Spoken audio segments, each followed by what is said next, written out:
Jake Paul is going to be taking on Gervonta Tank Davis. Now, this is kind of the struggle of Jake Paul. The struggle of following Jake Paul's career is we all want certain things out of him. When it comes to, we want Jake Paul to fight real competition, but then he fights like a top 150 cruiserweight and Tommy Fury, and he gets beat. But then he goes and he fights a world champion MMA fighter in Anderson Silva, but he's like 50, so that doesn't count. Like, Jake Paul's doing this very frustrating thing where, like, if he fights someone good, they're old and they're past their prime. If he fights somebody young, they're literally not a boxer. So Jake Paul is trying to... The other problem is, though, he's only had 13 professional fights.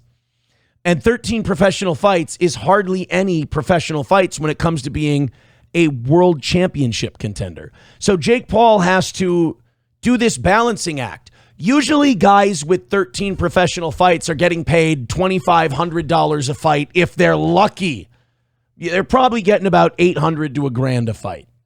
Jake Paul is getting tens of millions of dollars every time he steps in the ring. So you have to have an opponent that matches that level of pay so that people will want to watch. The problem is Jake Paul's not ready for those kind of boxers yet. He might be. I mean, the kid's not even 30 years old. He very well someday might be. You might see Jake Paul fight for legit a cruiserweight or heavyweight championship someday. And I'm talking 3-4 years down the road. But Jake Paul doesn't get the benefit, and this is where I think he deserves a little respect. Jake Paul doesn't get the benefit of being able to take on regular boxing tomato cans at this point. He's also not ready to fight Anthony Joshua. Like, they were bringing up him fighting Anthony Joshua. That's suicide. That's insane. So instead, what they do is they get him guys that were good or guys that are good, but there's a hook. So his next opponent is going to be one of the best fighters in the world. I would argue one of the top 6 or 7 fighters in the world, pound for pound, Gervonta Tank Davis. Gervonta Tank Davis is 30-0-1. He is a lightweight champion. The problem is Jake Paul is a cruiserweight. Now, the cruiserweight weight limit used to be 200 pounds. I think now it's either 205 or 215. Gervonta Tank Davis, the lightweight champion of the world, fights at 135. I don't know. Douglas Murray is a math expert. I'm not. No. If numero uno says that was petty, you're right. That was petty. Plus, it's going to kill my KBPS. So it's about a 65-pound swing. Now, I understand also that Gervonta Tank Davis probably doesn't walk around at 135 pounds. He melts down and then he rehydrates on fight night. But it's still going to be a huge leap up in weight. And the problem with that is weight classes exist in boxing for a reason. If a guy hits like a Mack truck at 135 and he knocks everybody out, the minute he hits a 200-pound guy, it's not going to be that effective. He got too much meat. He's got too much size. He can take the punch really well.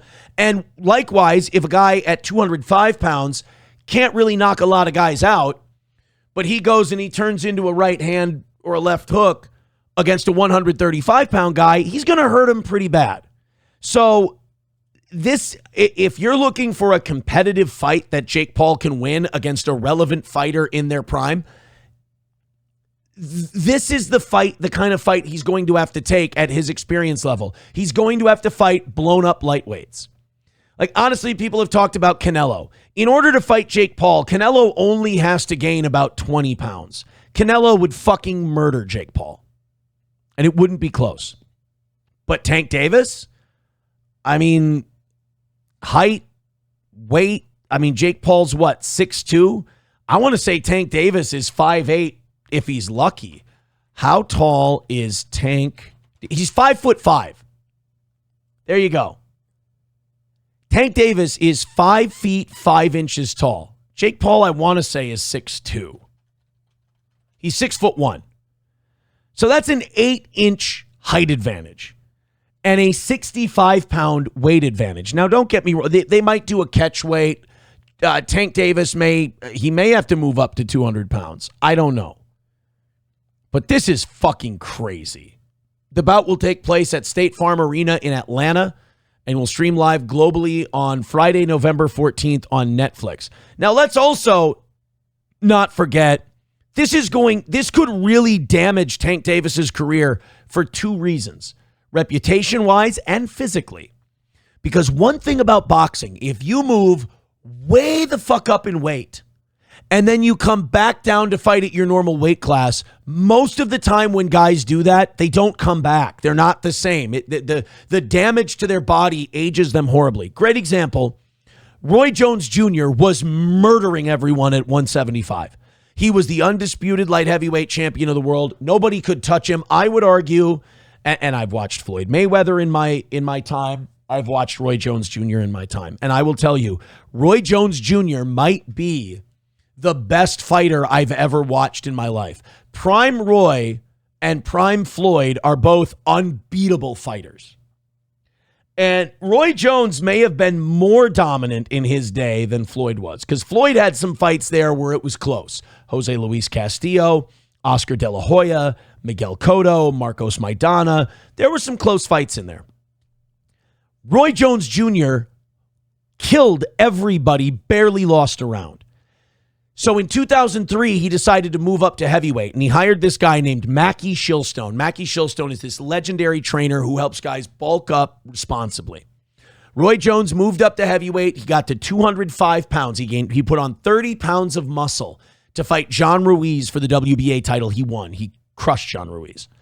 And it was talked about that he was going to fight Lennox Lewis, or he was going to fight Mike Tyson. They were going to do one of these fights. It would have been huge. But Roy let himself get shit-talked by a guy named Antonio Tarver. Come back to light heavyweight. They had a Florida feud going.